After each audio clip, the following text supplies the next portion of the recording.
ఆ ప్రభువైన యేసుక్రీస్తునామమున మీ అందరికీ నా శుభవందనాలండి. ఈరోజు దేవుని వాగ్దానం యెషయా గ్రంథము 35వ అధ్యాయము 10వ వచనము. వారి తలల మీద నిత్యానందం ఉండును, వారి సంతోషానందములు గలవారే వచ్చెదరు, దుఃఖమును నిట్టూర్పును ఎగిరిపోవును అనే వాగ్దానం ఇచ్చిన పరిశుద్ధాత్ముడు అందరూ తెలిసి ప్రార్థన చేసి వయసులు చెల్లించి మరలా ప్రార్థన చేసి దేవుడు నిన్నప్పుడు దేవుడి వాగ్దానం ఇచ్చారు. వెంటనే షడ్రపడిన చూడండి దేవుడు మరియు యెహోవా విమోచించిన వారు మరి పాటలు పాడుచు సీయోనుకు తిరిగి వస్తారని అంటున్నారు. దేవుడు వారి తలల మీద నిత్యానందం ఉంటుంది అంటున్నారు. వారి ఆనందం గలవారే సంతోషం గలవారే వచ్చేదారు అంటున్నారు. దుఃఖము నిట్టూర్పును ఎగిరిపోనని అంటున్నారండి. అవునండి. సడలిన చేతులు బలపరచమంటున్నారు, తొట్టులు మొక్కలను దృఢపరచమంటున్నారు, తత్రుల హృదయం తొట్లేమంటున్నారు, భయపడక ధైర్యంగా ఉండమంటున్నారు. ప్రజలను చేయటకై మీ దేవుడు ఆయన వచ్చుస్తున్నాడు. ప్రతిదడనని దేవుడు చేయదగిన ప్రతీకారము ఆయన చేయను అంటున్నారు.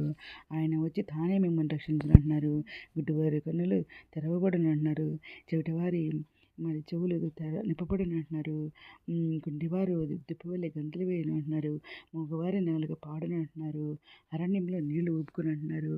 అడవిలో కాలువలు పారును అంటున్నారు. ఎండమావులు మడుగులగును, ఎండిన భూముల్లో నీటి బుగ్గలు పుట్టును అంటున్నారు.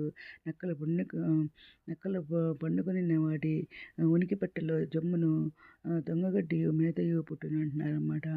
అక్కడ సింహం ఉండదు, క్రూర జంతువులు దాన్ని ఎక్కవంటున్నారు. అవి అక్కడ కనబడమంటున్నారు. విమోచించిన వారే అక్కడ నడుచుదురు అని దేవుడు మాట్లాడుతున్నారండి.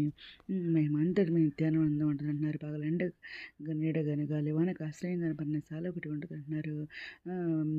దేవుడు ఇప్పుడే నూతన క్రియ చేయించున్నాను అంటున్నారు. ఇప్పుడే అది మొలిచిన అంటున్నారు. నేను అరణ్యంలో త్రోవగా చేయబడిన ఎడారుల నదులు పారిచేయమని అంటున్నారు. భయపడమాగంటున్నారు.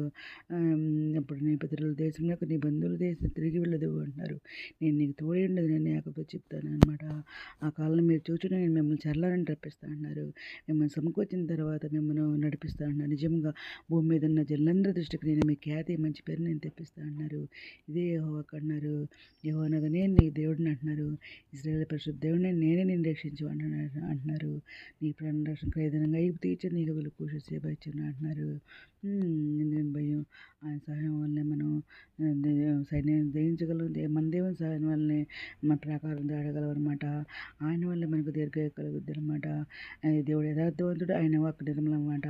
ఆయన సరం వచ్చే వాళ్ళకి అందరికీ ఆయన కీయడం అనమాట. ఈ దినం వాగ్దానం అందరి జీవితంలో మరి నెరవేరాలని కోరుకుంటూ మరి ఈరోజు మనం ప్రార్థన చేసుకుందాం. మహాగణుడ సర్వోన్నత సశక్తుడ నీ ఘనమైన నామానికి ఎలా స్తుతిస్తున్నాను తండ్రి. అది మీద ప్రపంచం ప్రతి ఒక్క బిడ్డని పేరు పేరు న్యాయం చేసుకోండి ఆయన. ప్రతి ఒక్క బిడ్డ అవసరం తట్టింది అక్కడ తెచ్చిన కోరికలు తెచ్చిన బిడ్డలు మంచి జరిగిపోయింది. దయచేయాలి దేవుండి. నిరుద్యోగులకు దిగాలి దయచేయండి. ఆర్థిక పరిస్థితులకు ఆర్థిక సాయం దయచేయండి.